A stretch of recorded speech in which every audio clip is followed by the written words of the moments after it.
특히 국가 건강검진은 정말 최소한이에요. 거기서 이상이 나온 사람은 망가진 사람이라고 봐야 돼요. 그래서 건강검진을 하실 때 좀 하세요. 최소한 50대가 넘으면 꼭 좀 해라. 이런 건 할 필요 없다. 이렇게 말해주는 게 나을 것 같아요. 제일 할 필요가 없는 게 나는 그거라고 생각해요. 또 먹여주는 TV 시청자 여러분 안녕하십니까? 저는 1서대 암 전문의사 이영석입니다. 예, 우리가 요즘 젊은 사람도 여러 가지 병이 들지만 나이 든 사람이 병이 많잖아요. 그러니까 나이 들면 건강검진을 해서 자기가 건강한지 병이 있는지를 알아내야 되겠죠. 그래서 사람들이 착각하는 게 내가 안 아프고 밥 잘 먹고 운동 잘하니까 아이고 무슨 건강검진을 해. 감기도 안 걸리는데 이 제일 바보 같은 사람이에요. 그러다가 정말 된통 당합니다. 그래서 그리고 이미 그러니까 이걸 아셔야 돼요. 그러니까 제가 정말 하고 싶은 말이 있는데 건강검진이라는 게 건강한지를 알아보는 검진인지 병이 생겼는지를 알아보는 검진인지 이걸 잘 구분하셔야 돼요. 그러니까 우리나라의 의료 시스템을 좀 이야기하자면 우리나라만큼 좋은 나라가 어디 있어요. 전 국민 의료보험을 해주는 유일한 나라인데다가 또 얼마 전부터는 전 국민을 의료보험으로 건강검진까지 해주는 유일한 나라잖아요. 그리고 뭐 얼마나 의료 시스템이나 의료 기술은 세계 탑이잖아요. 근데 문제는 뭐냐면 그러다 보니까 국가의 예산이 많이 들어가다 보니까 해야 검사라든지 진단이라든지 치료라든지 해야 될 걸 법적으로 다 규정해놨어요. 정말 신기한 게 병명에 따라서 검사할 수 있는 것과 치료할 수 있는 걸 매치를 다 시켜놨어요. 그 많은 거를 40년에 걸쳐서. 그래서 이걸 아셔야 돼요. 간 보는 교수님은 간만 검사해요. 갑상선 보는 검사님은 갑상선만 검사해요. 그런데 환자들은 한번 피 뽑으면 모든 거 다 알아내고 또 한 번 MRI 찍으면 온몸 다 MRI 찍는지 알아요. 절대 그렇지 않습니다. 그래서 또 하나는 우리나라 그러니까 저도 MD인데 현대의학은 뭐냐면 구조의학이라고 말할 수 있어요. 구조가 망가진 걸 알아내는 거예요. 제가 이 말씀 드려볼게요. 여러분들 혈액 검사하면은 자기 결과 쫙 나오고 왼쪽에 보면 이렇게 범위가 나오잖아요. 얼마에서 얼마까지. 그죠? 이거를 정상 범위로 알아요. 노멀 레인지자. 노멀 레인지. 아, 요 안에 들면 난 정상이야. 합격이야. 이렇게 알아요. 자세히 보세요. 거기 뭐라고 써냐면 참고치라고 써놨어요. 레퍼런스 레인지예요. 무슨 말이냐 하면은 뭐 예를 들어서 뭐 혈중 단백질 농도를 쟀다. 그랬을 때 뭐 6.6부터 뭐 7.4까지가 참고치에 들어간다. 그건 무슨 말이냐면 우리나라 사람들을 혈중 단백질 농도를 재니까 정규분포가 나올 거 아니에요? 그랬을 때 그 95%가 그 안에 든다는 얘기예요. 그러니까 뭐 6.4보다 낮은 사람은 극단의 2.5%죠. 또 7.4보다 많은 사람은 극단의 2.5%죠. 이 정도 되는 사람은 뭔가 망가졌을 거야. 그래야지만 뭔가 그 다음 정밀검사나 치료를 해줄 수 있는 거예요. 예를 들어서 공부혈당이 99까지가 정상이다. 99, 98, 97 나오면은 조심하시고 다음에 검사해 보세요. 뭘 어떻게 조심하라는 얘기야. 그러다가 뭐 103 나왔어. 그러면 환자 대접해 주는 거예요. 어떻게 대접해 줄까요? 약 처방하는 거예요. 이거를 잘 아셔서 건강검진이 나한테 어떠한 의미가 있고 나를 어떻게 도와주는가를 본인이 판단하셔야 돼요. 그래서 대학병원 같은 데는 이제 구조의학이라 그러면 이제 우리 같은 의사를 기능의학이라 그래요. 기능을 좋게 하는, 기능을 치료하는 이런 의사인데 한번 생각해 보세요. 레퍼런스 레이지는 우리나라 인구의 95% 안에 드는 거예요. 그러면 우리 아이가 공부를 하는데 한반 100명 중에서 95등까지만 하면 오케이인 거예요. 안 그렇잖아요. 그죠? 95등 하는데 아유 잘했다 이런 부모가 어디 있어요. 뭐 인터넷 강의를 듣게 하든지 학원을 보내든지 뭐 이렇게 해가지고 뭐 70등, 60등, 50등 그래도 50등 안에는 들어야지. 그래서 우리는 옵티멀 레인지라는 걸 생각합니다. 최적치. 그죠? 이만큼이 아니고 요 안에 들어와야 돼. 그래서 여기 들을 때부터 우리는 치료를 하는 거예요. 예를 들자면 당뇨 전 단계라고 그러잖아요. 우리가 당화혈색소라고 그래서 상뇨율 평균 당을 보는 게 있어요. 이게 당뇨 전 단계 그러면 조심하세요? 그래요. 뭐 어떻게 조심하라는 거야. 근데 우리는 당뇨 전 단계부터 치료를 하는 거예요. 그러니까 예를 들어서 우리가 오늘까지는 건강하다가 내일부터 탁 환자가 돼. 이런 사람은 없어요. 그 중간에 일정 기간이 있어요. 그걸 미병 기간이라고 그래요. 뭔가 제대로 안 돌아가. 뭔가 불편하고 이상이 있을 것 같고 검사하니까 뭐 당뇨기가 있다 그러고 콜레스테롤도 좀 위험하다 그러는데 치료를 안 해줘. 왜냐면 우리나라는 치료하려면 그 참고치를 벗어나야 되는 거예요. 그런데 미병 기간에 우리가 치료를 하면 다시 옛날의 나로 돌아갈 수가 있어요. 그런데 미병 기간을 지나서 병리학적으로 환자가 돼버렸어. 망가졌어. 그러면 아무리 노력해도 옛날의 나라는 못 가고, 그때부터는 치료가 뭐냐면 약 먹어가면서 식이하면서 운동하면서 관리해 간다. 용수철도 그렇잖아요. 탄성하게 뇌에서는 다시 돌아오지만 이렇게 쫙 늘어나면 다시 안 돌아오잖아요. 그래서 건강검진, 특히 국가건강검진은 정말 최소한이에요. 거기서 이상이 나온 사람은 망가진 사람이라고 봐야 돼요. 그래서 건강검진을 하실 때 자부담 좀 하세요. 해서 좀 더 추가하세요. 우리나라 예를 들면 대장내시경 안 해주잖아요. 그래서 50대 이상이 되면 대장암 이제 검진을 하는데 대장내시경인 게 아니라 대변에서 피가 섞여 있나를 현미경으로 보는 걸 해요. 근데 대장암 환자 애지간해 갖고 그 대변에서 피 안 나와요. 피가 나올 정도면 이미 엄청 진행된 사람이에요. 그래서 분변 검사를 해서 대변에 피가 있어. 그러면 대장내시경을 국가검진에 해주는 거예요. 그러지 마시고 자기 자비를 좀 들여가지고 위내시경 할 때 같이 하면 좋잖아요. 그래서 뭔가 좀 더 많은 검사를 좀 하셨으면 좋겠어요. 그리고 또 하나는 뭐냐면 검사를 너무 신뢰하지 마세요. 이런 분들 많아요. 내가 작년에 뭐 어떤 대학병원 가 300만 원 주고 뭐 싹 다 했잖아. 뭐 요즘은 뭐 1박 2일 입원해갖고 한 1000만 원 하는 것도 있다 그러더라고요. 그런데 깨끗하대. 그러면 이 사람은 어떻게 알아듣고 싶냐? 내 몸이 깨끗하대. 나는 결백한 사람이야. 나는 죄도 없고 병도 없어. 라고 착각해요. 그건 잘못된 생각이에요. 무슨 말이냐? 예를 들자면 100만 원 내고 건강검진 했다. 그러면 우리나라 사람 잘 걸리는 병 순서대로 한 10개를 검사했는데 아직까지 망가진 증거가 없다. 200만 원은 20개를 검사했다. 이렇게 아셔야 됩니다. 그래서 그런 분들 많아요. 아니, 작년에 검사했을 때는 깨끗하다 그러는데 올해 갑자기 위암 말기되네? 저쪽 병원에 오진한 거 아니야? 이렇게 생각하는 분들이 많아요. 그래서 건강검진은 반드시 하셔야 되고, 증상이 없을 때. 그리고 하실 때 추가로 좀 더 많이 하세요. 어차피 한번 피 뽑는데, 그죠? 국가검진은 정말 조금만 해요. 정말 제가 권해드리고 싶은 거는 건강검진은 사실은 건강검진하고 질병검진이에요. 내가 어디 망가져서 환자가 된다를 보는 거고, 그 전에 진짜 내가 건강한가를 한번 검사해보세요. 건강한 걸 검사해야지. 뭐, 예를 들자면 몸에 뭐, 영양소는 결핍된 게 없는지, 예를 들면 우리가 영양소 검사를 하거든요. 뭐 비타민 D, 영양제 안 먹은 사람은 다 결핍이에요. 뭐 햇빛 보고 운동한다고 절대 안 됩니다. 그래서 영양소는 비타민 B군은, 비타민 C는, 미네랄은 잘 있는지, 또 활성산소는 얼마큼 나오는지, 또 활성산소를 없애는 게 항산화 물질이잖아요. 내 몸에 항산화 수치는 얼마큼 있는지, 또 우리가 뭐 암이나 뭐 바이러스, 박테리아 감염을 이기려면 면역력이 높아야 되잖아요. 내 몸에 면역력은 얼마큼 있는지, 이런 거를 검사해야지 건강검진이지, 지금 하는 거는 질병검진이라고 저는 생각합니다. 건강검진 많이 할수록 좋죠. 근데 위내시경은 우리 국가검진에서 뭐 30대 중반부터 해요. 근데 저는 뭐라고 그러냐면 우리나라는 위암 발병 1, 2를 다투는 나라예요. 원래 1위였다가 일본하고 지금 자리 다툼을 하고 있는데 맵고 짠 음식을 먹으니까 위내시경 하면 글쎄요. 절반 가까이는 뭐 미란성 위험이라도 있을 거예요. 그래서 30대 중반 넘어가면은 위내시경은 매년 했으면 좋겠다. 특히 집안에 위암이라든지 식도암 가족력이 있다. 그럼 더 빨리 해라. 이렇게 권고드리고 싶고요. 근데 대장내시경을 참 안 해요. 또 국가검진에도 대장내시경은 빠져있고. 그래서 최소한 50대가 넘으면 대장내시경은 꼭 좀 해라. 근데 요즘 젊은 20대, 30대 사람들이 대장내시경 하면 용종 나옵니다. 그 용종을 놔두면 그게 5년, 10년 지나면 대장암이 되잖아요. 그래서 제 생각에는 좀 비만하거나 가족력이 있는 사람들은 한 30대 때 한 번 하고 그때는 뭐 5년마다 한 번씩 해도 돼요. 그리고 원래 대장내시경은 학계 권고사항은 1, 3, 5라 그래요. 그래서 첫 번째 대장내시경을 해서 용종이 없는 사람은 5년마다 해라. 그리고 용종이 있었다. 그러면 3년마다 해라. 그리고 어떤 리스크 팩터가 있거나 가족력이 있으면 매년 해라. 뭐 그렇게 돼 있어요. 대장내시경 요즘은 예전보다 훨씬 하기가 수월해요. 그래서 대장내시경 꼭 해보세요. 우리나라가 전 세계 대장암 발병 1위 국가입니다.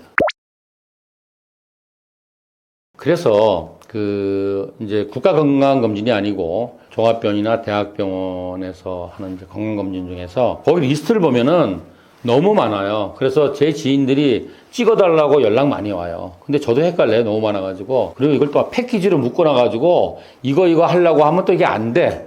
그래서 제가 이렇게 얘기해요. 다 하고 이런 건 할 필요 없다. 이렇게 말해주는 게 나을 것 같아요. 그래서 제일 할 필요가 없는 게 나는 그거라고 생각해요. 자기가 평소에 허리 아프다고, 목 아프다고, 디스크 있나 알아보려고, 건강검진에서 목, 허리, CT나 MRI 찍는다. 이거는 어리석은 생각이에요. 의학적으로는 뭐냐면은 내가 레지던트 때 논문이 이걸 썼어요. 그때 처음 MRI가 막 나왔을 때 그 병원 직원들 갖다가 40대 이상 사람들 MRI를 찍었어요. 그랬더니 내 기억에 40몇 프로가 디스크에 문제가 있어요. 근데 이 사람들은 안 아픈 사람들이에요. 그래서 이 디스크라는 건 노화 현상이기 때문에 이게 나이가 들면 다 이렇게 모양이 이상하게 보여요. 그렇다고 해서 증상이 없어요. 그래서 찍을 필요가 없고 얻는 게 없다는 얘기예요. 두 번째는 건강검진을 하면 이게 의료보험이 안 돼요. 100% 자부담이에요. 비싸잖아요. 근데 만약에 자기가 목이 아프고 뭐 허리가 아프고 다리가 땡기고 그래서 정형외과 가서 치료를 했는데 정형외과 원장님이 이거 CT나 MRI 찍어봅시다 라고 오다를 내리면 의료보험으로 찍을 수 있어요. 그래서 건강검진에서 척추 CT나 MRI 찍는 거는 아무 의미가 없다. 또 사람들이 그래 한 번에 모든 암이 있날 아는 게 PET-CT래. 그러니까 PET-CT 한 방에 찍을래. 그러는데 이것도 어리석은 생각이에요. 왜냐하면 PET-CT는 가장 안 정확한 검사거든요. 스크리닝 검사예요. 그래서 저기에 뭔가 좀 암인지 만성염증인지 이상한 세포들이 있다라고 가르쳐 주는 거예요. 그러면 거기에 집중적으로 이제 CT나 MRI나 조직 검사를 해서 아는 건데 이건 주로 그래서 암 환자들이 어디에 전이가 갔나 알 때 전체적인 스크리닝을 하는 검사지 건강검진에서 할 검사는 아니에요. 왜냐하면은 비용도 비싸지만 방사선량이 좀 많이 나와요. 그래서 일반 엑스레이 찍는 거에 200배 정도 200배, 250배 정도의 그 방사선 피폭이 되기 때문에 PET-CT를 건강검진에서 찍는다. 이건 의미가 없는데 단지 하나 우리 집안 내력에 암이 많아. 그럴 때는 뭐 한 번 정도 한 50대쯤 돼서 찍는 건 모르겠지만 이걸 젊을 때부터 뭐 주기적으로 찍는다는 건 말이 안 되는 거라고 저는 생각합니다. 또 하나 이야기하자면은 예를 들어서 뭐 고혈압이라든지 심장질환이라든지 혈관질환이 있어 당뇨도 있고 그리고 나이도 한 60 넘었어 이런 분들은 심장 초음파라든지 아니면 그 관상동맥 CT를 찍어볼 필요가 있어요. 그런데 뭐 고혈압 당뇨 이런 것도 진단받는 것도 없고 아무 증상도 없는 사람이 심장 초음파를 한다. 심장 초음파는 주로 뭘 보냐면 심장의 밸브가 잘 작동하나를 보는 거거든요. 그래서 아무 증상도 없는 사람이 건강검진에서 심장 초음파를 찍는 것은 별로 얻을 정보가 없다고 저는 생각합니다. 그러나 60대 이상에서 심혈관 질환이 있다든지 아니면 선천적인 밸브 이상이 있다든지 뭐 숨이 찬다든지 부정맥 같은 자가 증상이 있을 때는 해볼 필요가 있습니다. 제가 또 권하고 싶은 거는 MRA라고 요즘 많이 아세요.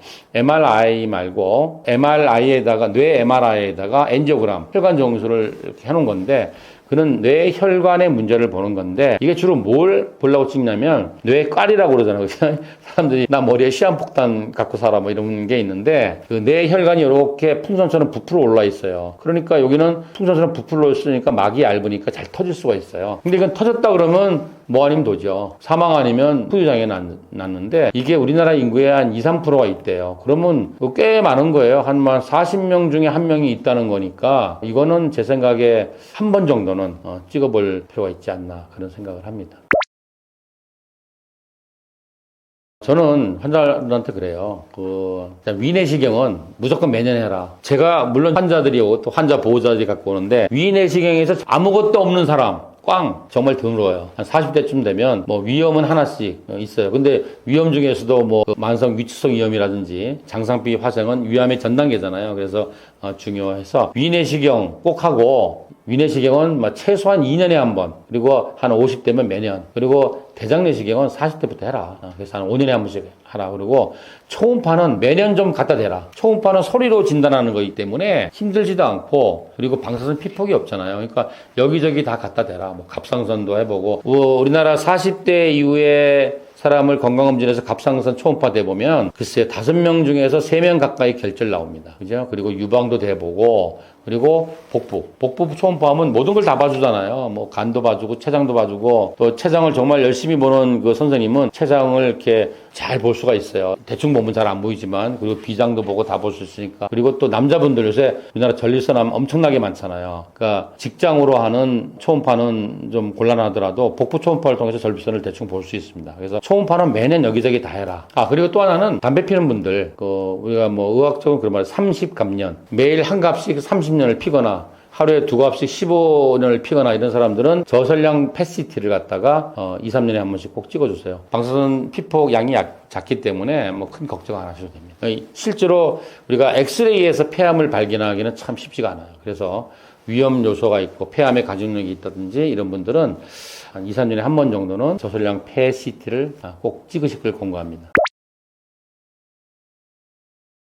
일단은 국가에서 해주는 거는 공짜잖아요. 그죠? 이거 안 하면 뭐 그냥 이제 손해 보는 거니까 무조건 해라. 그리고 거기다가 좀 추가로 해라. 그리고 뭐 요즘 건강검진은 너무나 많잖아요. 그래서 좀 그거는 볼 필요가 있을 것 같아요. 첫째는 연말에 몰리잖아요. 연말에 몰리면 아무래도 뭐 정신이 없으니까 정확하게 못 볼 수가 있잖아요. 특히 이제 초음파는 사람이 직접 하는 거니까. 그래서 좀 한가할 때 하시면 좋겠고. 그리고 가능하면은 요즘 이제 초음파를 의사 선생님이 아닌 사람이 하거나 전문의가 아닌 분이 하는 곳들도 있어요. 그래서 가능하면 초음파는 방사선 전문의가 하는 곳에서 하면 좋지 않겠나 그런 생각을 하고요.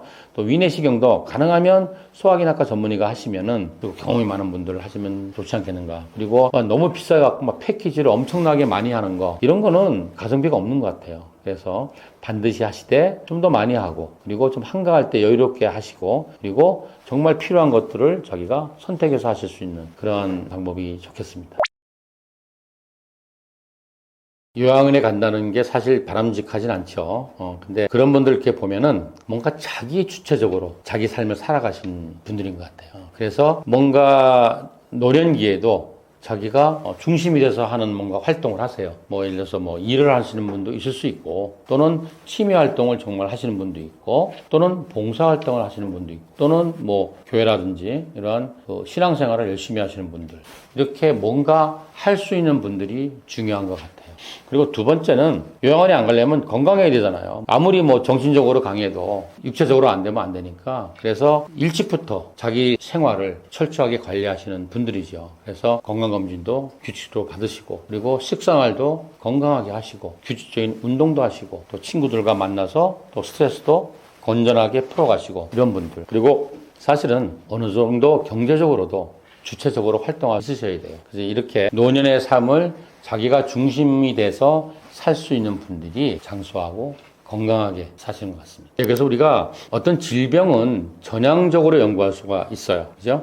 예를 들어서 어떻게 하면은 병이 생기고 병이 안 생기는 걸 할 수 있는데 장수는 그렇게 할 수 없잖아요. 그래서 뭐 1000명의 사람들을 지금부터 이렇게 생활하고 저렇게 생활하고 이렇게 먹고 저렇게 먹어서 장수하는지를 보는 연구를 할 수가 없어요. 그래서 장수는 후양적 연구를 해요. 그래서 노화를 연구하는 과학자들이 장수 마을을 찾아다니죠. 그래서 뭐 세계 각국에 보면 장수 마을들이 있잖아요. 보면 여기 노인네들이 100세 노인들이 많은데 이분들이 그동안 어떻게 살았나를 후양적으로 보고 연구를 하는데 거기서 이제 여러 가지 특징들이 있죠. 이분들이 뭐 소식을 하고 반드시 일을 하거나 운동해서 육체적인 활동을 하시고 정신적으로 항상 긍정적으로 생각하시고 항상 누군가와 같이 생활하시고 뭐 이런 점도 있는데 의학적으로 두 가지가 있어요. 장수한 사람의 특징이 두 가지가 있는데 첫 번째는 장수 노인들의 혈중 인슐린 농도가 일반 도시에서 생활하는 사람들의 인슐린보다 30%가 낮더라. 인슐린이 낮다는 건 어떤 의미냐면은 인슐린 저항성이 없다는 거죠. 인슐린 저항성이라는 건 뭐냐면 인슐린이 제대로 작동을 못하는 고장난 불량 인슐린이라는 얘기예요. 그래서 우리가 탄수화물을 먹고 혈당이 이만큼 올라가면 포도당을 에너지로 쓰는 게 아니라 이게 세포로 들어가야 되잖아요. 그래서 이 피 속에 있는 당을 세포로 옮겨주는 화물 트럭이 인슐린이에요. 그래서 화물 트럭이 용량이 크고 아주 건강하면은 뭐 예를 들어서 화물 트럭 10대만 오면은 오늘 밥 먹은 거 전부 다 세포로 넣어주는데 불량이야. 그러면 100대가 와야 돼. 그죠? 그러니까 인슐린이, 혈중 인슐린이 높다는 말은 불량 인슐린이 많다는 얘기죠. 그걸 우리가 다른 말로 하면 인슐린 저항성이라고 이야기할 수 있는 거예요. 그래서 인슐린 저항성이 모든 질병의 출발인 거죠. 예를 들어서 우리 몸을 가수원의 토양이라고 볼 수 있어요. 그러면 토양이 건강하면 거기서는 알아서 씨만 뿌리면 건강하고 맛있는 열매가 나요. 그런데 토양이 오염됐어. 발암물질에, 중금속에, 기름에, 활성산소에 오염이 되면 거기서는 계속 질병이 나는 거예요. 고혈압이란 열매, 당뇨란 열매, 암이란 열매 이런 게 나는 거예요. 그래서 결국은 뭐냐면 그 토양을 깨끗하게 바꿔줘야 되겠죠. 사람의 토양이 피겠죠. 혈액이겠죠. 그래서 혈액을 건강하게 하는 게 가장 중요한데 이 혈액이 오염됐다는 말을 다른 말로 표현하면 인슐린 저항성이 올라갔다고 말할 수 있는 거예요. 인슐린 저항성이 올라가게 되면 만성염증이 오게 됩니다. 만성염증이 오게 되면 그 다음에 당뇨라든지 암이라든지 심장질환, 뇌질환이 오게 되는 거죠. 그래서 장수노인들이 혈중 인슐린이 낮다는 것은 굉장히 의미 있는 거고 또 하나는 장수노인들이 다른 같은 나이 또래의 사람들에 비해서 장내 미생물이 훨씬 많아요. 그리고 우리 장내 미생물에는 유익균과 유해균이 있잖아요. 이게 조화를 이루어야 되는데 좋은 유익균이 훨씬 더 많더라. 그래서 피 속에 인슐린 저항성이 낮고 장 속에 좋은 유산균이 있으니 그야말로 그분의 밭은 기름진 옥토가 되겠죠. 그래서 그런 식으로 몸이 바뀐 분들이 오래 사시더라. 예. 우리나라 사람들이 하나, 둘, 셋을 좋아하니까 세 개를 말하는데 많죠. 많은데 우리나라에만 있는 거를 들자면은 첫 번째는 된장이나 청국장이겠죠. 사실 된장보다는 청국장이 더 좋습니다. 그래서 우리 암 환자들한테는 된장을 먹으라는 말은 안 하고 청국장이나 낫또를 먹으라고 이야기해요. 그건 뭐냐면 발효식품이잖아요. 발효식품이 좋다는 건 모든 사람이 알려져 있잖아요. 그리고 또 이거는 콩을 발효하기 때문에 콩 속에는 식물성 단백질이 풍부하게 있죠. 또 비타민 B군도 풍부하게 있죠. 각종 항암 물질도 풍부하게 들어있죠. 그래서 그 청국장 그리고 암 환자가 아니면 된장 이것이 장수식품이다 이렇게 말씀드릴 수 있겠고, 두 번째는 결국 이제 다양한 채소를 많이 먹자는 얘기인데 그거를 채소만 그냥 먹기 뭐하니까 우리나라만 있는 레시피가 있어요. 김밥인데 요즘 김밥 정말 다양하잖아요. 옛날에는 단무지하고 소세지하고 계란 지단 이런 게 아니고 요즘은 다양한 야채로 된, 그죠? 김밥인데 밥이 없어. 김하고 야채만 있는, 그죠? 그런 것들이 정말 좋죠. 그래서 그거는 식감도 좋지만 또 야채, 다양한 야채를 우리가 레시피를 선정할 수 있잖아요. 또 하나는 그걸 김으로 싸잖아요. 김이 뭐냐면은 그 해조류잖아요. 우리나라는 삼면이 바다로 둘러싸여 있기 때문에 해조류를 많이 먹는 나라예요. 해조류는 채소보다 더 많은 미네랄들이 들어있죠. 그리고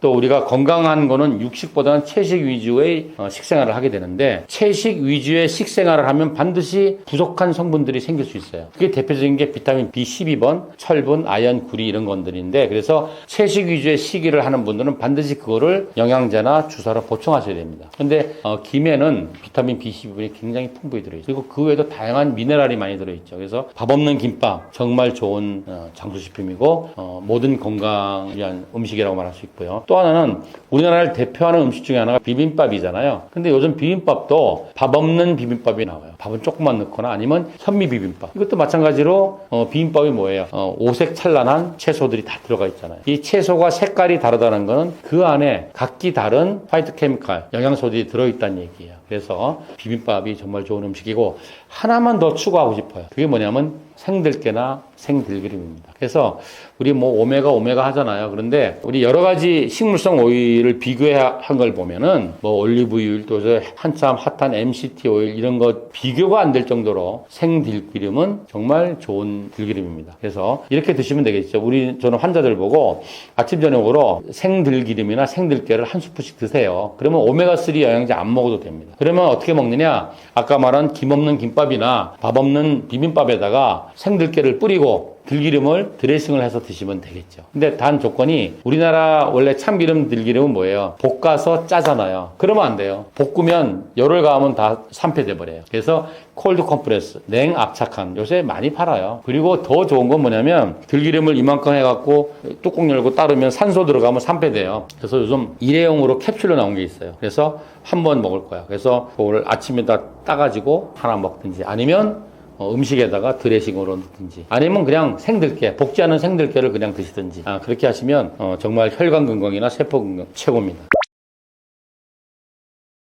제가 식이요법을 하는 의사인데 항상 강조하는 게 있어요. 모든 사람한테 항상 똑같이 처방하는 식이는 위험하다. 그래서 우리 암 환자들은 이제 동물성 음식을 최대한으로 줄입니다. 특히 붉은색 고기, 소고기, 돼지고기, 양고기는 세계 암학회에서 지정한 2군 발암물질이고 그거를 가공한 것들, 베이컨, 햄, 소시지는 1군 A 발암물질이에요. 그래서 암 환자들은 거들떠 보지도 않는데 암 환자들한테도 항암을 해서 못 먹는 사람한테는 동물성 음식 먹으라 그래요. 그때는 붉은 고기가 아닌 닭고기라든지 닭음료, 어리고기라든지 흰살 생선을 먹으라고 하는데 노인들은 좀 다른 얘기예요. 노인들은 단백질이 많이 필요해요. 왜냐하면은 단백질 흡수가 안 되고 식물성 단백질만 갖고는 다 채우기가 쉽지가 않아요. 그래서 단백질이 부족하면 어떤 일이 생기냐면은 우리 몸의 혈액 속에 있는 성분은 항상 일정한 걸 유지하려고 모든 세포들이 희생해요. 무슨 말이냐? 우리가 예를 들어서 일주일간 어디 갇혀가지고 음식을 못 먹어. 그럼 피 검사하면 단백질이 뚝 떨어질 거 아니에요? 안 떨어져요. 왜냐하면 피 속에 단백질이 떨어지면 피 속에 삼투압이 떨어져. 즉 피가 묽어져. 그럼 피 속에 있는 물 성분이 밖으로 빠져나와서 부어요. 그래서 영양실조가 걸리면 마르다가 어느 순간 퉁퉁 부어요. 부종이 생긴다는 말이에요. 그래서 어떻게 하냐면은 근육에 저장한 단백질을 빼와서 피 속을 정상을 만들어. 그런데 한 달을 굶으면 안 되겠죠. 더 이상 빼올 게 없으면 피골이 상잡해지고 그 다음에 몸도 붓고 이러면 엄청난 문제가 생기죠. 그래서 나이 드신 분들은 요즘은 골다공증보다 근감소증이 더 중요해요. 특히 허벅지 근육이 빠지면 이거는 심혈관 질환이란지 암이란지 면역의 적신호예요. 근데 이제 나이 들면은 한번 가만히 보세요. 그 50, 60 되면은 남자고 여자고 목욕탕 가보면 전부 다 다리가 다 이렇게 말라 있어요. 그럼 건강에 적신호예요. 그래서 그 나이가 드신 분들은 그 단백질을, 동물성 단백질을 조금 보충하셔야 돼요. 왜냐하면은 식물성 단백질은 재료를 요리를 해야 먹어야 되지만 동물성 단백질은 조금만 먹어야 되고, 특히 또 동물성 단백질은 식감이 좋아요. 동물성 단백질은 동물성 지방과 섞여 있기 때문에 식감이 좋고 소화 흡수가 잘 돼요. 그래서 나이 드신 분, 또 암 환자라 할지라도 항암을 하거나 아니면 진행된 암 환자가 거의 못 먹을 때는 동물성 음식을 먹어야 되는데, 고기를 먹을 때도 소고기보다는 닭고기를 먹으면 좋은데 나는 소고기, 돼지고기 먹고 싶어 그러면 가능하면 돼지고기를 드세요. 근데 이거를 구워 드시지 말고 삶아 드세요. 우리나라에 좋은 음식 있잖아요. 수육. 그죠? 수육으로 드시면은, 그렇다고 해서 뭐 맨날 수육만 드시면 안 되고, 그죠? 그래서 오키나와 장수촌 가면은 메인 음식이 뭐냐면 돼지고기 수육이에요. 그걸 각종 해조류와 야채랑 같이 삶아서 드세요. 그래서 노인들에 있어서는 채식만 해서는 안 된다. 반드시 동물성 음식을 같이 섭취하셔야 된다. 우리 인간은 원래 동물성 음식을 요만큼 먹고 식물성 음식을 이만큼 먹는 잡식 동물이에요. 그런데 현대에 오면서 식품이 산업화되면서 이 동물성 음식들이 많이 오염됐어요. 대량 사육을 하잖아요. 그러다 보니까 오염된 고기들이 많은데, 그래서 어떤 목적에 의해서 특히 암 환자들은 동물성 음식을 최소한으로 줄이려고 노력하죠. 그러면 이렇게 먹어야 되는데 동물성을 이렇게 줄이면 어떻게 되느냐? 식물성 이 음식을 최소한 지금 먹던 게 5배 내지 10배를 먹어야 돼요. 그런데 식물성 음식 채소는 80%가 우리가 소화시키지 못하는 불용성 식이섬유예요. 소나 말은 반추동물이기 때문에 하루 종일 대세김에서 그 식이섬유를 포도당으로 다 쪼개서 흡수해서 영양분으로 써요. 우리는 그렇게 못해요. 그래서 채소를 이만큼 먹으면 80%는 장 속에 부글부글 끓다가 대변으로 나가는 거예요. 그러니까 먹은 게 20%밖에 안 먹어요. 옛날에 동물성 음식을 먹을 때는 균형을 이뤘는데 식물성만 먹을 때는 그렇지 않아요. 그래서 채식 위주의 식사를 제대로 하지 않은 사람은 단기간에는 해독이 되고 좋지만 장기적으로는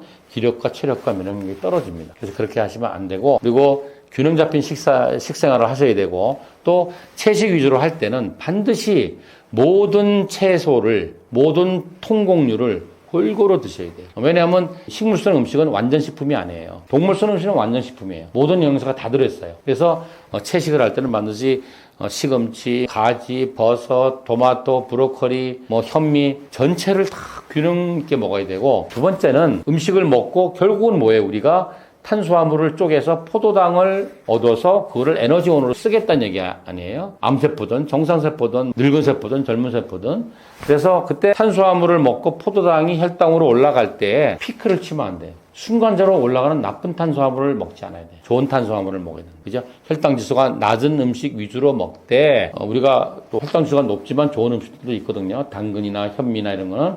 그런 걸 먹을 때는 먹는 순서를 잘 시켜서, 또 조리 방법도 잘해서 가급적이면 혈당이 순간적으로 올라가지 않도록 하자. 그리고 세 번째는 전체식을 하자. 그러니까 이 식재료 자체를 통째로 먹자. 그걸 깎거나 굽거나 양념을 하거나 첨가물을 넣거나 튀기거나 이렇게 자꾸 손대지 말고 있는 식자재 그 자체로 전체식을 하자. 이게 모든 식이요법의 모든 목표의 가장 기본이 되는 거라고 저는 생각합니다.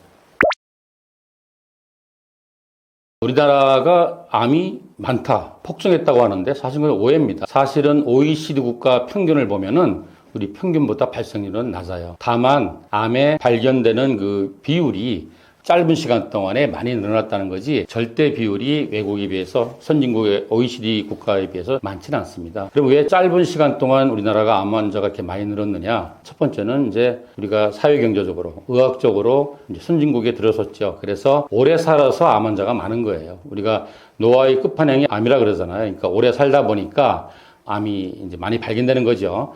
두 번째는 전 세계에서 유일하게 우리나라만이 국가 차원에서 건강검진을 시행하고 있어요.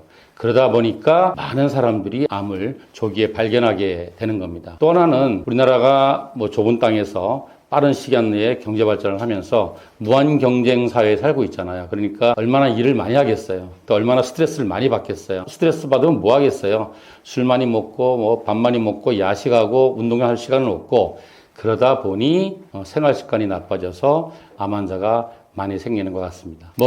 많죠. 그런데 이제 우리 시청자 여러분들이 머리에 이해가 잘 되도록 우리가 500식품이라고 내가 이름을 붙여봤어요.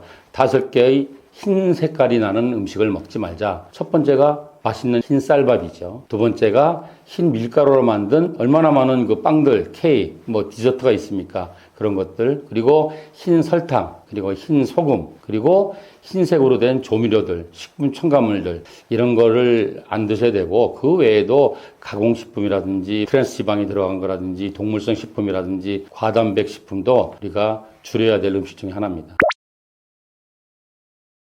그렇죠. 우리가 한때는 암이란 놈은 박테리아, 세균 같은 놈이야. 무조건 싸그리 없애야 돼. 그랬는데 인간이 거기 졌어요. 그래서 80년대 처음 항암제가 나왔을 때 10년 안에 모든 암은 끝난다. 그렇지만 암이라는 놈이 그렇게 만만치 않습니다. 항암으로 어느 정도 죽이면 시간이 지나면 또 살아나고 이런 것들이죠. 그래서 지금은 어떻게 생각하냐 하면은 암을 컨트롤해 나가자. 당뇨나 고혈압처럼 조절해 나가자. 그 중에서 가장 중요한 게 식인데, 어떻게 식이요법으로 암을 공격할 수 있을까? 그것은 후성 유전력이라는 말이 있는데, 음식을 통해서 우리의 건강을 조절할 수 있다. 다시 말하면, 우리가 어떤 유방암에 대한, 대장암에 대한 유전자를 갖고 태어났다 할지라도 그 유전자가 발현되지 않으면 암 환자가 안 되겠죠. 그래서 그 유전자가 발현되는 것을 억제하는 음식들, 이런 거를 슈퍼푸드라고 그럽니다. 그래서 다시 말하자면 유전자가 발현되는 스위치를 꺼주자, 이렇게 말씀드릴 수 있겠습니다. 그래서 저희 병원 이제 우리 거슴 식이요법을 주로 하는 병원이니까 많은 환자들이 스스로 인터넷을 찾아보면서 혼자서 식이요법을 하시는 분들이 와요. 그냥 식이요법 안 하는 분들은 거의 없습니다. 왜냐하면 암이라는 진단을 받으면 제일 먼저 생각하는 게 이제부터 뭘 먹지 이렇게 생각한단 말이에요. 그래서 인터넷 찾아보니까 암세포가 탄수화물을 좋아한단다. 그러니까 나는 탄수화물을 안 먹겠다. 그러면 자랑스럽게 이야기해요. 원장님 저는 탄수화물 하나도 안 먹어요. 그렇게 말해요. 그러면 뭐 드세요? 그러면 채소만 먹어요. 이렇게 말씀하세요. 그러면 채소가 에너지를 내는 탄수화물, 단백질, 지방 중에서 뭐겠습니까? 탄수화물이 제일 높은 거죠. 그래서 이렇게 생각하셔야 돼요. 암세포도 탄수화물을 먹고 살고 우리 정상세포도 탄수화물을 먹고 살아요. 다시 말하자면 우리 몸이 우리 정상세포가 좋아하는 음식을 암도 좋아해요. 그래서 어차피 탄수화물을 먹어야지만 우리가 살아갈 수 있는데 거기에는 좋은 탄수화물과 나쁜 탄수화물이 있단 말이죠. 좋은 탄수화물은 뭐냐면은 우리가 탄수화물을 먹었을 때 피 속에 혈당이 순식간에 올라가는, 즉 혈당이 피크 친다 그러죠. 그런 탄수화물들은 나쁜 탄수화물이에요. 왜냐하면은 순간적으로 혈당이 올라가는 그런 나쁜 탄수화물들은 몸속에 있는 암세포로 먼저 가요. 그런 다음에 그 남은 걸 갖고 정상세포가 먹고 살아가는 거예요. 그런데 좋은 탄수화물은 뭐냐면 탄수화물을 먹어도 혈당이 서서히 올라왔다가 서서히 내려가는 거예요. 이러한 좋은 탄수화물들은 모든 세포에 골고루 에너지를 공급합니다. 그러니까 우리 몸 세포가 100조개라 그러면 아무리 암이 여기저기 전이되고 진행된 암 환자라 할지라도 전체 100조개에서 암세포는 1%가 안 되겠죠. 그럼 우리가 계산을 해보면은 우리가 먹은 탄수화물 중에서 1%만 암세포로 가고 99%는 정상세포로 가겠죠. 그래서 이런 걸 좋은 탄수화물이라고 그러고 대표적인 게 채소죠. 사람들이 착각하는 게 있어요. 암 환자니까 다음 주에 수술하니까 항암하니까 힘을 내야 돼. 체력을 길러야 돼. 면역력을 높여야 돼. 그러면 뭘 먹냐면 단백질을 먹어야 된다고 생각해요. 그래서 다음 주 수술하기 전에 단백질, 고기를 많이 먹자. 통닭도 먹고 불고기도 먹고 다 먹자. 그런데 이게 완전히 잘못된 생각이에요. 이 단백질은 우리 몸의 에너지원, 칼로리를 내는 영양성분이 아니고 우리 몸을 구성하는 벽돌과 같은 구성 성분이에요. 그래서 우리 몸에 에너지를 내는, 칼로리를 내는 거는 탄수화물이에요. 그래서 만약에 이제 특히 소화기 계통의 암을 수술하면, 위암이라든지 식도암을 수술하면은 몸무게가 뭐 15kg 이상 빠집니다. 그러면 에너지가 많이 부족하니까 또 수술에 한동안 잘 못 먹잖아요. 그러면 에너지를 비충하려면 고기를 먹어놓는 게 아니라 탄수화물을 많이 먹어야 되는 거예요. 그래서 하나님이 어떻게 만들어놨냐면 우리의 에너지원은 탄수화물이잖아요. 그래서 이만큼 먹었으면 원래는 오늘 이만큼 다 쓰는 게 가장 이상적인데 건강을 위해서는 이만큼 먹고 이만큼 쓰면 이만큼 탄수화물이 남잖아요. 그거를 비상에너지로 우리 몸에 지방 형태로 저장해 놓는 기능이 있어요. 그래서 간에 지방간으로 저장해 놓거나 아니면 피 속에 중성지방으로 저장해 놨다가 2, 3일 못 먹는다 그러면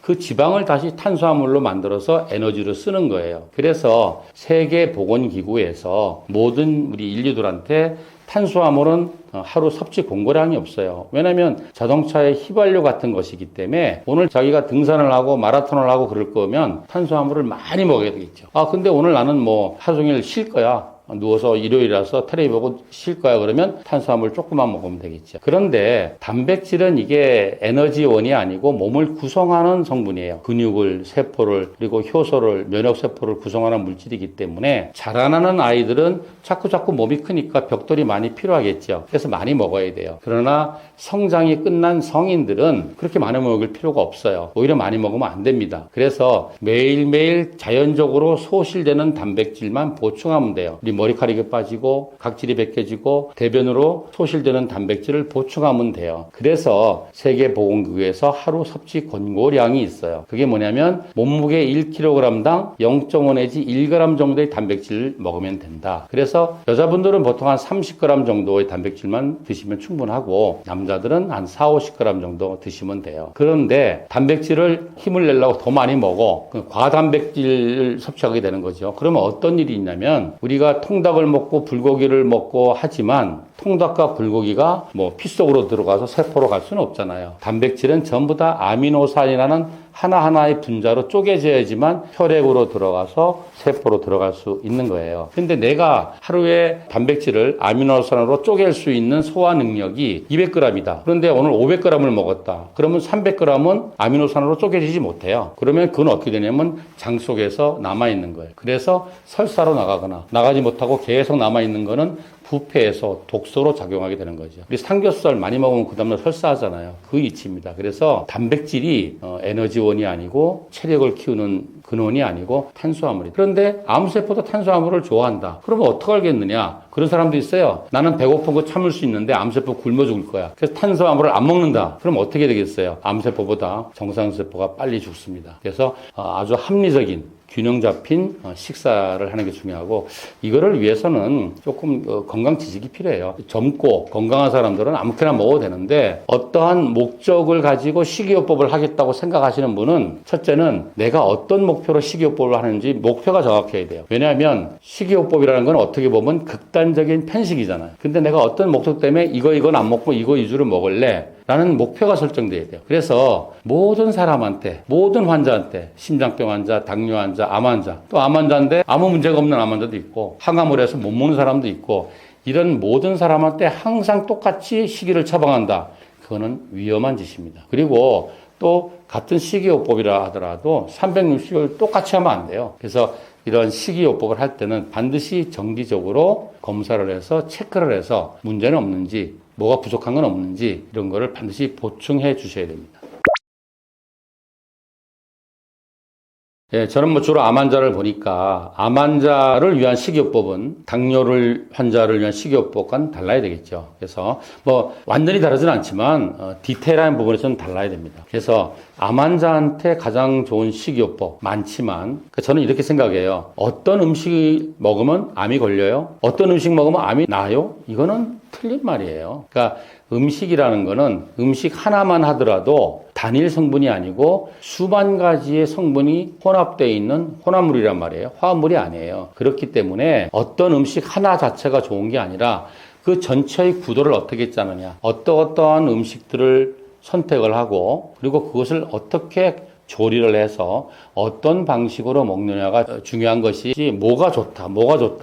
가만히 한번 보세요. 뭐 예를 들어서 전립선암에 좋은 식품이 당뇨에도 좋아요. 그게 치매 예방에도 좋아요. 이렇게 되니까 이거는 어떤 질병에 어떤 음식이 좋다는 거는 매칭을 시킬 수가 없어요. 그래서 내가 어떤 식의 식이요법을 가야 되겠다. 이게 중요한데, 뭐, 암 환자뿐만 아니라 대부분의 환자를 위한 치료식 또는 건강식에서는 세 가지만 꼽다면 저는 첫 번째는 다양한 신선한 채소겠죠. 채소를 다양한 방법으로 먹어야 되겠죠. 뭐 즙으로도 먹고, 샐러드도 먹고, 수프로도 먹고, 구워서도 먹고, 쪄서도 먹고. 그래서 다양한 녹색 채소들, 녹황색 채소들을 꼽습니다. 그 중에서도. 그리고 두 번째는 통곡들, 정제하지 않은 통곡들. 그래서 우리가 이제 밥을 먹을 때는 깎은 백미가 아니라 현미를 먹으라는 얘기를 하죠.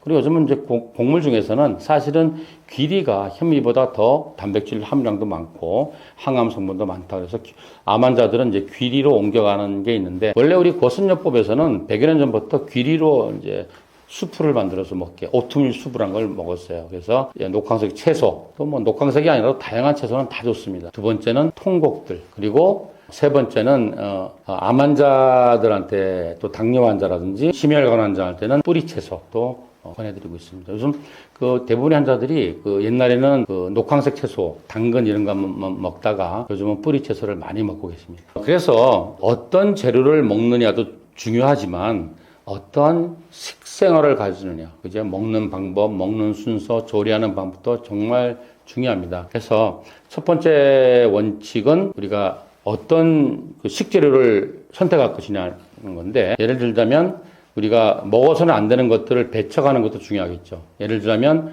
혈당 피크를 치는 정제된 탄수화물들. 이거는 흰 밀가루나 흰 설탕이나 흰 쌀밥은 이게 순간적으로 혈당이 올라가서 혈당 피크를 치게 되니까 이거는 암 환자라든지 당뇨 환자라든지 모든 환자한테 권하지 않는, 배제돼야 될 음식입니다. 그 다음에 동물성 음식을 과하게 먹는, 과단백 식이를 하는 것도 좋지 않습니다. 그리고 또 짜게 먹는 거 있잖아요. 우리가 소금의 성분이 나트륨인데 나트륨이 없이는 우리는 살 수가 없어요. 근데 우리가 먹는 모든 식재료에는 이미 나트륨이 다 들어있어요. 근데 음식의 맛을 내기 위해서 소금을 끼얹지 말라는 얘기죠. 예, 그래서 이런 나쁜 음식들은 피해야 되고, 채식 위주의 건강한 식습관을 길러야 됩니다. 두 번째 원칙은 혈당 피크가 없는 식사를 해야 되는데, GI 인덱스라고 혈당 지수라고 있어요. 그게 뭐냐면 탄수화물의 최종 분해산물이 포도당인데, 포도당 100g을 정맥 주사 맞으면 혈당이 100이 올라가요. 이걸 100이라고 봤을 때 다른 음식들 100g은 혈당이 얼마를 올라가느냐? 포도당이 100g 먹으면 혈당이 100이 올라가는데 시금치는 얼마가 올라가느냐? 당근은, 돼지고기는, 이게 이제 당지수죠. 그래서 당지수가 낮은 음식을 선택하는 것도 중요하지만 이 음식을 먹는 순서도 굉장히 중요해요. 왜냐하면은 혈당 지수도 낮고 영양성분도 골고루 들어있고 소화 흡수도 잘 되고 모든 걸 다 갖추는 식재료는 없어요. 그래서 우리 아마들이 많이 먹는 현미, 생각보다 당지수 높습니다. 당근, 생각보다 당지수 높습니다. 하지만 현미하고 당근은 전 세계 모든 식이요법에서 다 필수로 들어가는 식재료예요. 그래서 이것만 좋다고 해서 이 음식만 주구장창 먹으면 안 돼요. 그래서 우리가 꼭 필요한데 혈당 지수를 낮춰야 되니까 그렇게 하기 위한 방법 중에 하나가 먹는 순서를 정해서 먹는 거예요. 예를 들자면 혈당 지수가 낮은 게 채소잖아요. 채소가 왜 혈당 지수가 낮냐면 채소 안에는 80%가 우리 몸이 분해시키지 못하는 식이섬유예요. 그래서 혈당이 천천히 올라가요. 그래서 제일 먼저 채소를 먹어야 돼요. 그래서 밥 먹는 순서는 서양식이 맞아요. 서양 사람은 샐러드 먹고 메인 먹잖아요.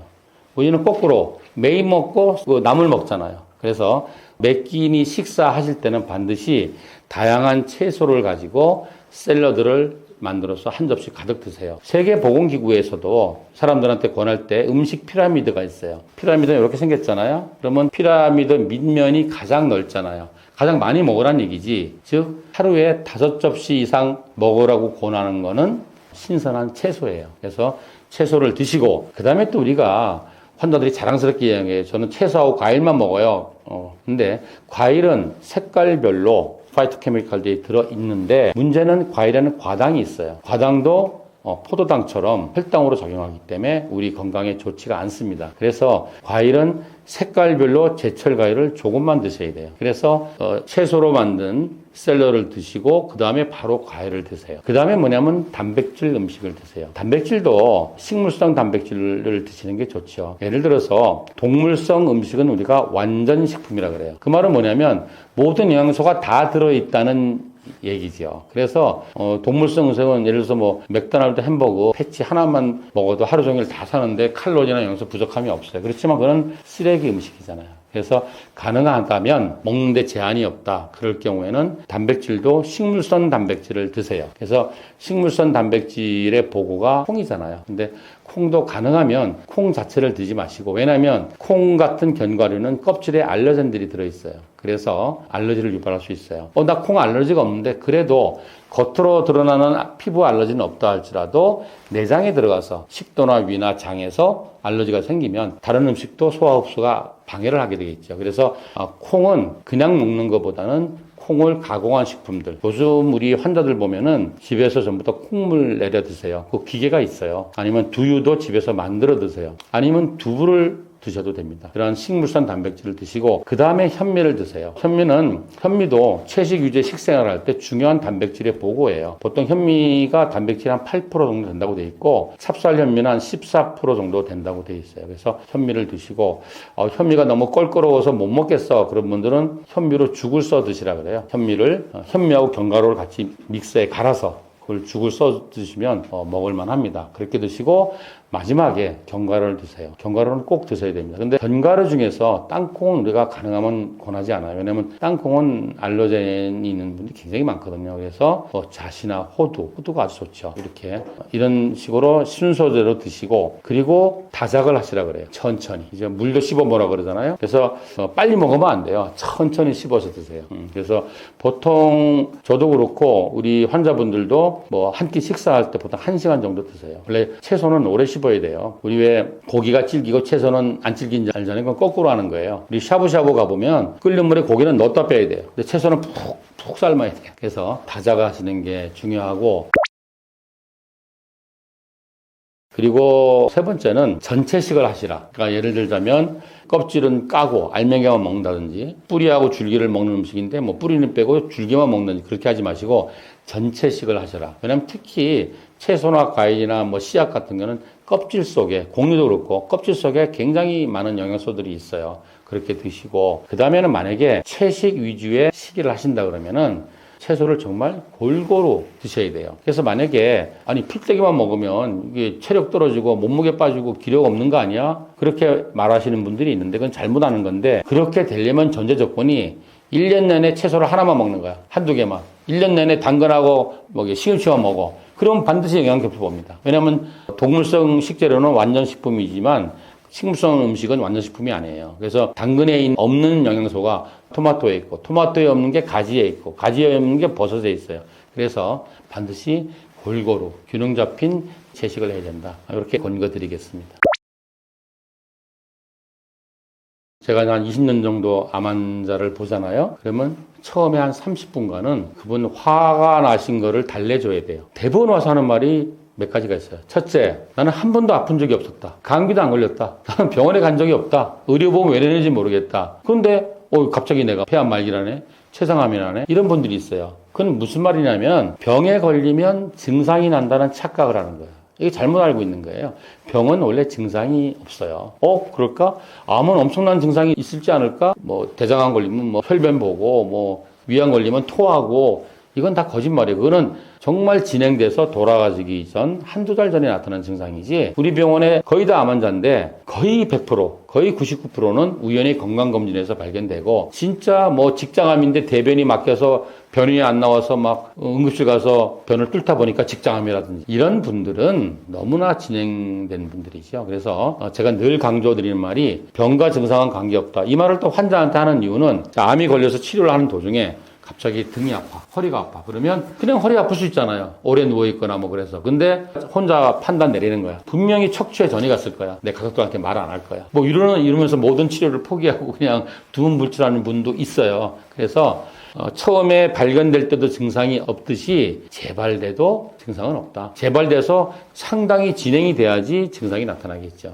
그리고 두 번째는 병원에 가서 검사하면 병명이 탁 진단이 된다는 착각을 해요. 아닙니다. 그런 게 있어요. 한번 피 뽑으면 모든 검사 다 하는 잖아요. 그래서 그런 분들 있잖아요. 간염 복균자 또는 만성 간염 환자는 그 공고사항이 6개월마다 병원에 가서 초음파하고 혈액 검사하는 거예요. 그러면 6개월마다 대학병원 가서 간 박사님이 피 검사하고 초음파도 해주잖아요. 그러니까 건강검진을 안 받아요. 왜 건강검진 안 했어요? 여태까지 그러니까 아니 나는 그 대학병원의 유명한 교수님이 모든 그 검사 다 해주는 줄 알았다는 얘기죠. 그게 아닙니다. 그래서 우리가 또 그런 분들도 있어요. 아니 이놈의 병원은 말이야 펫이 제일 정확하고 제일 비싸면 펫 찍어서 끝내버리지 뭐 엑스레이, 초음파, CT, MRI, 펫 왜 이렇게 괴롭히느냐. 그런데 이걸 아셔야 돼요.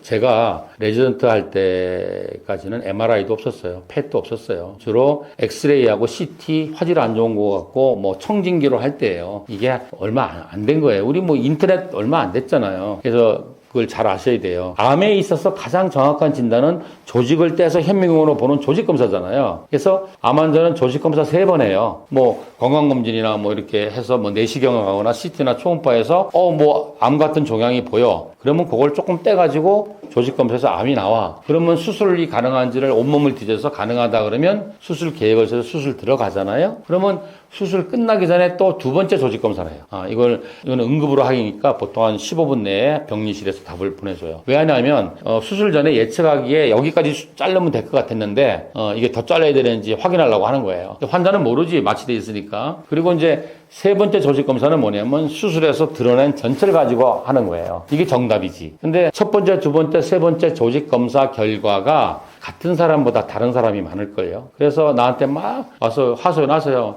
우리 담당 교수님은 말이야 사람이 초음파 찍을 때 말 다르고 뭐 MRI 찍으면 또 말 다르고 수술 전 말 수술 후 말 다르다고 수술 전에는 뭐 초기 같다 그랬는데 끝나고 나니까 3기라고 그러고 그 원래 그런 거예요. 왜냐하면 모든 검사에는 민감도와 특이도가 있어요. 민감도는 병이 있는 걸 있다고 발견할 확률. 특이도는 병이 없는 걸 없다고 발견할 확률. 이게 100%인 검사는 없어요. 그리고 펫이라는 건 가장 안 정확한 검사예요. 펫이라는 건 뭐냐면 저 동료에 뭔가 수상한 놈들이 있다를 알아내는 거예요. 그러니까 저 동네에 뭔가 이상한 놈이 있으니까 거기를 집중적으로 CT, MRI 조직 검사를 해서 어떤 놈인지 알아내라 이런 얘기예요. 그래서 전체적인 스크리닝이나 아니면은 주로 암을 한번 진단받은 분이 그 다음에 다른 데로 전이가 가지 않았나 대충적인 걸 볼 때 쓰는 게 펫이다 이렇게 아시면 되겠습니다. 또 도대체 내가 아프지도 않았는데 그리고 나름대로 녹즙도 매일 먹고 운동도 하고 했는데 술, 담배도 안 했는데 왜 암이 걸렸느냐 이런 분들 굉장히 많아요. 병리학 교과서에 보면은 뭐 수많은 암이 있잖아요. 모든 조직마다 암이 생기니까 거의 대부분의 암의 원인은 모른다고 돼 있어요. 그러니까 원인을 확실히 아는 거는 거의 딱 하나, 자궁경부암. 그거는 바이러스 감염에 의해서 생기는 거니까 확실히 알고 우리나라 같은 경우는 우리나라 간암의 특징이 우리나라 간암의 90% 이상이 다 바이러스 간염에서 오는 거니까 그런 거 외에는 확실한 원인은 없어요. 그래서 크게 3가지 카테고리로 우리가 이야기를 해요. 첫 번째는 유전적인 거. 유전적으로 이 사람은 발병인자가 있었어. 이 암에 대한 유전자가 있었어. 아니면 가족력이 있었어. 이렇게 이야기할 수 있고. 두 번째는 우리가 리스크 팩터라고 그러죠. 위험 요소. 원인은 직접적인 원인은 없으니까 위험 요소. 그러니까 담배는 폐암의 원인이 아니죠. 폐암의 위험 요소죠. 뭐 발암물질에 많이 노출을 했다든지 흡연을 많이 했다든지 뭐 방사선 노출을 했다든지 식이를 아주 안 좋게 하고 그래서 당뇨가 있다든지 고혈압이 있다든지 뭐 이런 거는 위험 요소겠죠. 그리고 세 번째는 뭐냐면 나의 면역력. 그러니까 우리가 그래요. 누구나 사람들은 나이가 들면서 점점점 매일매일 암세포가 생겨요. 유전자가 우리 몸의 모든 세포는 영원히 사는 게 아니라 일정 기간 살다가 파괴되고 그 유전자가 다시 복제를 해서 그 세포를 만들어내는 거예요. 그런데 복제를 하다 보면 불량품이 나오잖아요. 그게 암인 거죠. 근데 인간이란 신체는 인간이 만드는 어떤 기계보다도 불량률이 낮아요. 즉 1억 번에 한 번 정도의 불량이 난다고 해요. 그러니까 굉장히 낮은 확률이죠. 그러니까 통계적으로 인간은 누구나 하루에 400개 이상의 암세포는 생긴다. 그런데 우리 몸의 면역 세포가 건강하면 이론적으로 하루에 3천만 개의 암세포를 죽일 수 있다고 돼 있어요. 그래서 면역력과 암이 생기는 거와 시속 게임이죠. 그래서 타고난 유전자적인 거, 그리고 얼마나 그 위험 인자를 자기가 갖고 살아가는가. 세 번째는 내 몸이 얼마나 면역력이 강한가. 이 세 개의 조합에 의해서 암이 생길 수도 있고 예방될 수도 있고 그렇게 이야기할 수 있습니다.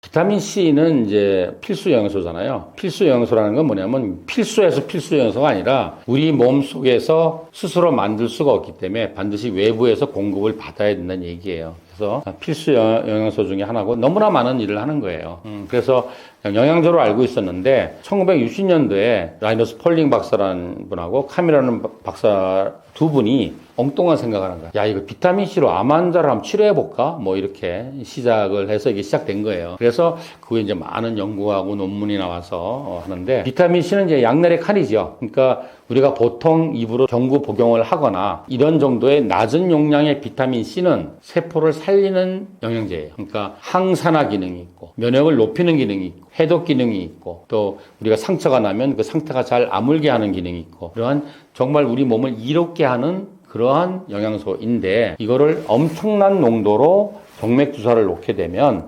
과산화수소라는 활성산소를 일으켜서 암세포를 공격해요.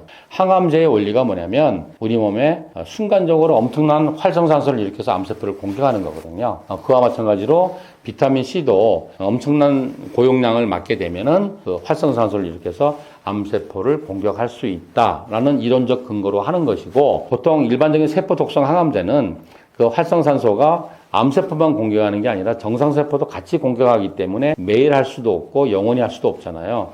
근데 비타민C는 어떻게 보면 표적 항암제라고 말할 수 있어요. 왜냐하면 비타민C를 정맥 주사를 놓게 되면 활성산소로 바뀌는데 그 활성산소가 이제 세포로 들어가서 세포를 공격하잖아요. 근데 우리 정상세포 안에는 그 활성산소를 다시 물로 전환시키는 효소가 있어요. 그래서 정상세포는 공격 안 받고 암세포만 공격받는다. 그래서 비타민C로 고용량 비타민C로 암 치료를 할 때는 반드시 혈액 검사를 해서 그 효소가 결핍되지 않았나 확인하셔야 돼요. 안 그러면 정상세포가 파괴될 수 있어요. 그래서 혈뇨 같은 걸 볼 수 있습니다.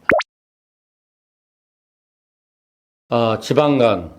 이거 진짜 너도 나도 지방간이죠. 잘 살다 보니까. 지방간이 뭐냐? 간에 지방이 있겠다는 얘기예요. 그래서 무슨 말이냐면 우리가 너무 잘 사니까 많이 먹는 거야. 그리고 우리 에너지원이 탄수화물인데 탄수화물을 한문으로 당이라 그래요. 달달하고 맛있어서 당이야. 그래서 계속 먹는 거예요. 그러니까 탄수화물을 당을 오늘 이만큼 먹으면 오늘 이만큼 다 써버려야 돼. 그래야 건강해요. 근데 돈은 이만큼 벌고 이만큼 쓰고 이만큼 저금해야 되는데 근데 현대에는 뭐냐면 이 뭐 잘 사니까 맛있는 것도 많이 나오고 하니까 자꾸 먹는 거야. 그리고 점점 뭐예요? 소비를 안 하는 거예요. 여기저기 갈 때도 안 걸어가잖아. 차 타고 다니고 뭐 운동을 안 하잖아. 소모가 안 되니까 매일 이만큼씩 저금을 해요. 그 저금한 걸 어디다가 저금하느냐? 제일 먼저 간에다가 지방으로. 그게 지방간이 되는 거지. 두 번째는 피 속에 중성지방으로. 그게 고지혈증이 되는 거지. 그래서 특히 뭐 남자들 직장 생활하는 사람들은 뭐예요? 고칼로리 음식 먹고 술 먹고 뭐 회식하니까 비만해지잖아요. 그러니까 정말 지방 환자가 많아요. 통계에 의하면은 건강검진 한 사람의 30%가 지방간으로 나와요. 그리고 전체 인구의 20, 30%가 지방간이에요. 그러니까 애들 빼고 노인 빼면 젊은 사람은 절반 이상이겠죠. 그러니까 너도 나도 그러니까 다수 계열에 의해서 이거 뭐 문제 아니야 이렇게 말하는데 그렇게 볼 게 아닙니다. 그러니까 제가 의과대학 다닐 때는 지방간 그리고 간경화 그리고 간암이었어요. 근데 얼마 전에 그 중간에 병명이 하나 더 생겼어요. 지방간 다음에 지방간염이에요. 그래서 지방간은 크게 두 개인데 술 많이 먹고 생긴 게 알코올 지방간. 이거는 술 끊으면 정상으로 돌아가요. 원위치가 돼. 또 술 안 먹는데 지방간은 다 많이 먹어서 비만 때문에 오는 지방간. 이거는 먹는 거 줄이면 다 돌아가요. 그래서 지방간은 내가 지금 바쁘니까 그렇지 내가 날 잡아서 이제 다이어트 하면 다 이렇게 생각하고 있었는데 지금은 아니란 얘기지. 지방간이 시간이 지면 지방간염으로 돼요. 그럼 이 지방간염은 다시 옛날로 못 돌아가는 거예요. 그래서 그 지방간이 나중에 간경화가 되고 간암이 되겠죠. 그래서 비알코올성 지방간, 다시 말하자면 많이 먹어서 비만해서 오는 지방간 환자는 그렇지 않은 사람에 비해서 간경화는 5배 정도 더 잘 온다고 돼 있고 그리고 간암은 3.5배 정도 더 리스크가 높다고 돼 있어요. 그러니까 이거 우습게 볼 게 아닙니다. 그리고 또 한번 지방간염으로 진단받은 사람이 체중을 줄이지 않잖아요. 그러면 그 7년 내에 3명 중에 1명, 한 35%가 간경화로 진행된다고 되어 있어요. 무섭죠. 그러니까 지방간을 방치하게 되면 이게 지방간염으로 돼서 간경화와 간암 이렇게 되고 또 하나는 비알코올성 지방간은 일단 비만하잖아요. 그러니까 친구들이 많아요. 비만하면 떼거리로 오는 병들, 그죠? 뭐 담석증, 고지혈증, 뭐 뇌혈관 질환, 심장혈관 질환 이런 것들이 같이 오는 거예요. 그래서 지방간 환자가 뇌혈관이나 심장혈관 질환이 올 확률은 그렇지 않은 사람에 비해서 두세 배 더 높다고 되어 있습니다. 그래서 그 통계를 보면은 비알코올성 지방간 환자의 25%가 지방간염으로 되고 또 지방간염 환자의 25%가 간경변으로 되고 또 간경변 환자 중에 안타깝지만 10%는 간암으로 진행할 수 있다. 그러니까 지방간을 다수결로 정해서 많다고 이거 아무것도 아니야라고 생각할 수가 없습니다. 또 다른 통계를 보면은 매년 지방간염 환자 100명 중에서 2명이 간경화로 진행이 돼요. 또 매년 간경화 환자 100명 중에서 3명이 간암으로 진행해요. 근데 아시다시피 지방간, 지방간염, 간경화, 간암은 약이 없어요. 그래서 이게 걸리면은 정말 대책이 없는 병인데 지방간일 때는 이거는 쉽게 쉬운 건 아니지만 절실하게만 하면 생활습관 교정을 하는 거죠. 그래서 건강한 식이를 하시고, 그죠? 건강한 식이를 하시고, 운동을 하시고, 그리고 체중 조절. 왜 식이요법과 운동과 체중 조절이 같은 것 같잖아요. 다 달라요. 약 먹고 살 빼는 거는 체중 조절이라고 말할 수가 없어요. 식이 조절과 운동을 통해서 적정한 체중을 유지하시면 알코올성 지방간이건 아니면 비알코올성 지방간이건 다시 원래의 정상간으로 가요. 왜냐하면 우리 인체의 장기 중에서 가장 재생 능력이 뛰어난 게 바로 간이에요. 불가사리 같다니까요. 그래서 어느 순간 갑자기 멀쩡한 사람이 독성 간염이 걸리면 간 수치가 정상이 40 이하인데 이게 몇백 천까지 올라가요. 그런데 푹 쉬고 비타민 맞고 간장 질환제 처방을 하면은 이게 또 순식간에 정상으로 탁 내려가요. 또 예를 들어서 아버지가 간암이나 간경화 나서 아들이 간 이식을 해서 아버지한테 그럼 이렇게 뚝 잘라서 주잖아요. 그럼 불가사리 같아. 1년 후에 찍어보면 간이 딱 자라져 있어. 우리 손 자른다고 1년 있다 손이 안 자라나잖아요. 근데 간은 그렇게 재생력이 뛰어나지만 무서운 놈이에요. 뭐가 무서우냐면 두 개가 무서워요. 침묵의 장기라 그래요. 증상이 없어요. 두 번째는 치료제가 없어요. 우리 병원에서 보면은 췌장암이건 위암이건 전이 가서 간 기능이 무너지기 시작하면 손쓸 시간이 없어요. 근데 사람들도 그렇게 알아요. 내가 간암 걸리면 피검사하면 이 간 수치가 다 엉망일까? 그런데 아니에요. 간암 환자들 피검사 깨끗해요. 간 수치. 왜 그럴까요? 왜냐면 우리 몸의 화학 공장인데 전체 간세포가 70~80%가 암으로 바뀌어야 돼. 그러니까 정상 간세포가 한 30%만 남아있어도 간의 기능은 정상적으로 돌아갑니다. 그래서 피검사하면 정상 나와요. 끝까지 버티다가 더 이상 이제 안 되겠다 그러면 한 번에 본물 터지시 무너진 게 간이에요. 그래서 간이 무너지면 이거는 손쓸 시간이 없습니다.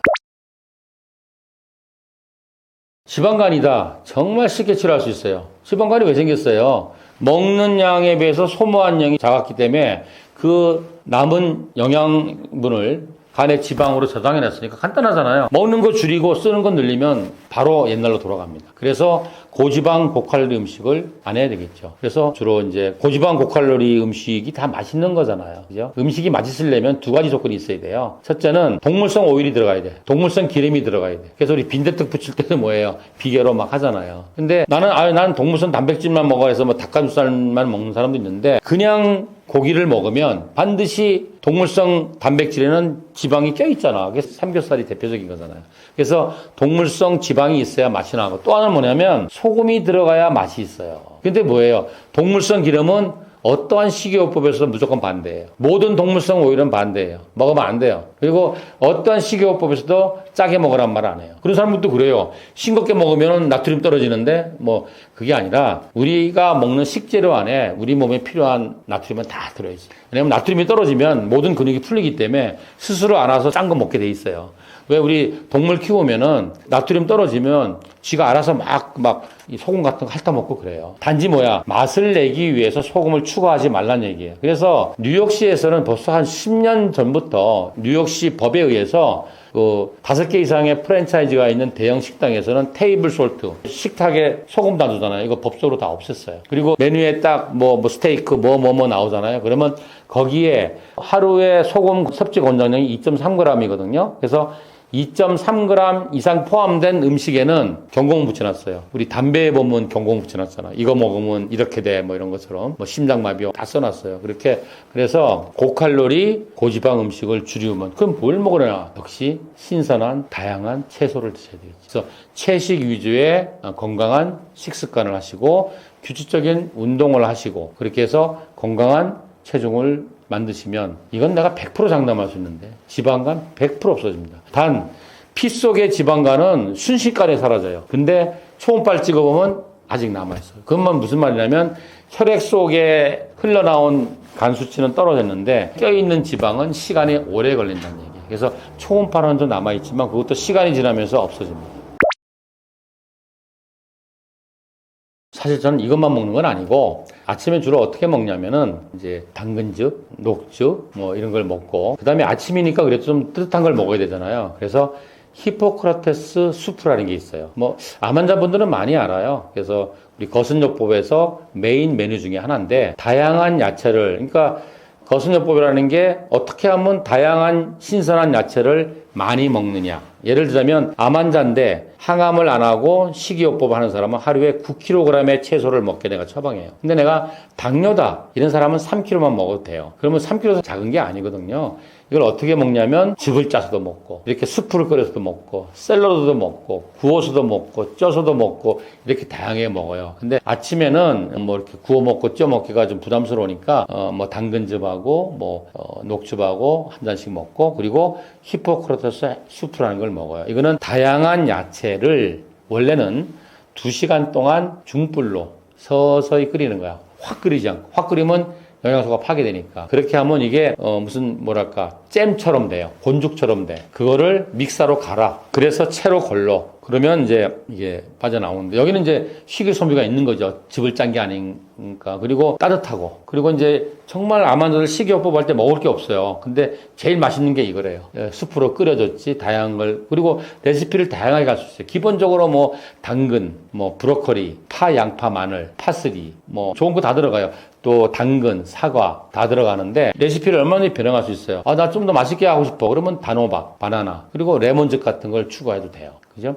그리고 나는 좀 자극적인 게 필요해. 그러면 파슬리, 마늘 이런 걸 더 많이 하면 되겠죠. 이런 식으로 다양한 레시피를 쓸 수 있고 또 좋은 점은 샐러드나 뭐 즙이나 이런 거는 그날그날 해서 먹어야 되는데 얘는 한번 끓인 거기 때문에 냉장고에 한 4, 5일 뭐 이 정도는 보관해서 데펴서 먹을 수가 있어요. 그래서 저는 아침에 이걸 먹는데 제가 30대 중반에 제가 외과 의사였기 때문에 뭐 수술하다 보니까 뭐 밥을 먹을 땐 확 먹고 안 먹을 땐 안 먹고 뭐 술 좋아하고 고기 좋아하고 안 그렇겠어요? 그러다 보니까 이제 지방간이 와가지고 지방간이 왔는데 검사하다 보니까 또 간에 종양이 있대. 그래서 보니까 다행히 혈관종이었는데 그 다음에 팔로우 해보니까 종양이 커진 거야. 원래 양성 종양은 안 커지거든요. 암만 커지거든. 그러니까 이거 간암일 것 같다고 뭐 이래갖고 난리가 났죠. 근데 결국은 혈관종도 조금 커질 수 있다 그러더라고요. 그래서 그때부터 이제 놀래가지고 거슴요법을 시작을 했죠. 근데 진짜 신기한 게 아침은 그렇게 즙하고 수프 먹고 점심은 지금도 오늘도 우리가 집사람이 이제 샐러드 도시락을 싸줘요. 채소 위주로 또 뭐 과일도 좀 넣고 낫또도 넣고 가끔가다 뭐 연어도 넣고 이렇게 가지도 넣고 버섯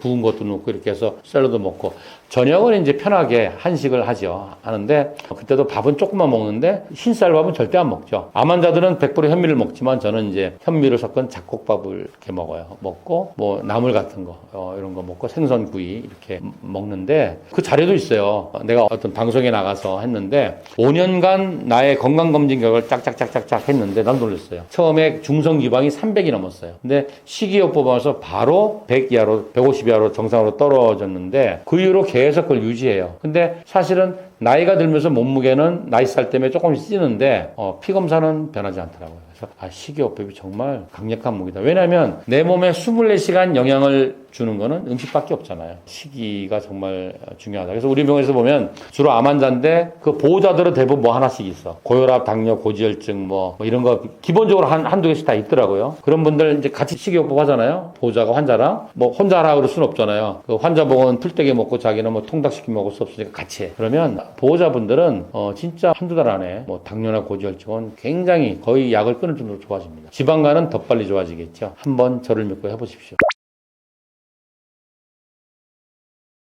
지방간에 의해서 뭐 지방간염, 간경화, 간암 같은 간의 질환도 생기지만 다른 질병도 같이 와요. 왜냐하면 대사증후군이라고 혹시 들어보셨어요? 그게 뭐냐면은 옛날에는 뭔지 몰라. 뭔지 모르는데 병이 순서대로 떼거리로 와. 그리고 가족들이 막 두글두글 다 있어, 병이. 그래서 X증후군 그랬어요. 근데 나중에는 이게 우리가 먹은 음식이 대사가 잘 안 돼서. 그죠? 대사가 잘못됐다. 그래서 특히 이제 탄수화물 대사, 지방대사겠죠. 그래서 줄여서 대사증후군 그러는데 이게 뭐냐면 젊을 때 날씬했어. 근데 뭐 한 50줄 넘어가더니 살이 좀 찌더니 뭐 몇 년 지나니까 고지혈증이 왔다리 갔다리 한다고 그러더니 또 지방간도 왔다 그러더니 또 몇 년 지나니까 뭐 혈압도 올라갔다 그러고 뭐 한 60 넘으니까 뭐 당뇨도 왔다 그러고 70대니까 뭐 심장병 왔다 그러고 뇌혈관 질환 왔다 그러더라. 근데 가족들이 많더라. 이게 대사증후군이에요. 그래서 지방간은 가족들이 많아요. 그래서 같이 좋아지고 같이 나빠지는 거죠. 지방간이 있으면 간만 나빠지는 게 아니라 이러한 심혈관 질환, 당뇨, 고혈압, 뇌혈관 질환이 같이 올 수 있어요. 그래서 이게 좋아지면 그런 병도 다 좋아지겠죠.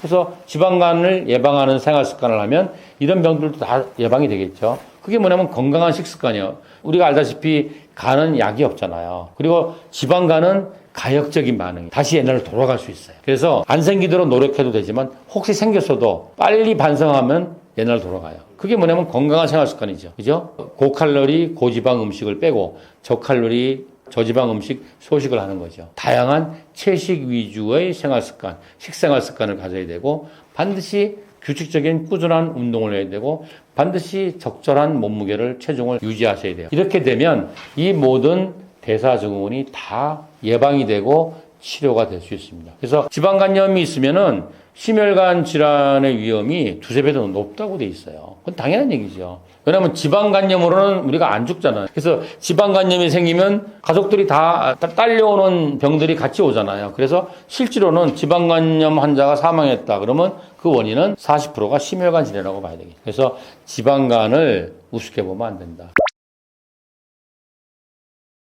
우리가 이제 100세 시대에 살잖아요. 근데 70대부터 이렇게 들어놓아서 살면 무슨 의미가 있겠습니까? 건강한 100세가 돼야 되겠죠. 그렇게 하기 위해서는 여러 가지, 몇 가지 조건이 있어요. 첫 번째는 일단은 그 건강 관리를 잘 하셔야 돼요. 그래서 나이가 들면서 올 수 있는 지방간, 고지혈증, 고혈압, 당뇨, 심혈관, 뇌혈관 질환들이 있으면 확실하게 조절하셔야 돼요. 이걸 약으로만 하지 마시고 생활 습관을 통해서 교정하고 생활 습관으로 안 되는 부분을 약으로 보충한다는 생각을 해야지. 혈압이 있는데 약을 툭 쓰면 혈압이 뚝 떨어지면 난 혈압이 났어. 이런 분들 많아요. 어르신 뭐 혈압 당뇨 이런 거 있어요. 그러면 옛날에 있었는데 지금 다 낫죠? 그래. 그러세요? 지금 뭐 약 드시는 거 있어요? 그럼 혈압 당뇨 약 먹죠? 이거 무슨 말이에요? 앞뒤가 안 맞는 말이잖아요. 그래서 기저질환을 확실하게 조절해야 됩니다. 그래서 혈압이나 당뇨의 조절 학회 권고 가이드라인이 유럽 학회건 미국 학회든 우리나라 학회건 옛날보다 더 타이트하게 조절합니다. 혈압도 더 타이트하게 낮추고 당뇨도 더 타이트하게 낮춰. 왜냐하면 오래 사니까 옛날같이 뭐 60에 당뇨 와서 70에 돌아가시면 뭐 적당히 해도 되는데 60에 당뇨면 40년 더 살아야 되는데 그래서 더 타이트하게 조절하자는 얘기고 두 번째는 그런 병들이 오기 전에 그죠? 조기 발견하기 위해서 반드시 아무 증상이 없을 때 반드시 건강검진을 하셔야 돼요. 그래서 빨리 발견하셔야 돼요. 건강검진할 때 좀 더 많이 하세요. 많이 여러 개. 그리고 그 이전에 병에 걸리지 않는 건강한 생활 습관을 해야 되겠죠. 결국 진리는 평범한 데 있는 거예요. 건강한 식습관, 규칙적인 운동, 그리고 적정한 체중 유지, 그리고 현대인이 스트레스 안 받는 사람이 어디 있겠어요. 스트레스를 적절하게 잘 프로세싱, 관리해가는 이런 생활 습관을 통해서 우리 몸과 육체와 영혼이, 정신이 맑아지면 정말 건강한 100세 시대를 살 수 있을 것입니다. 감사합니다.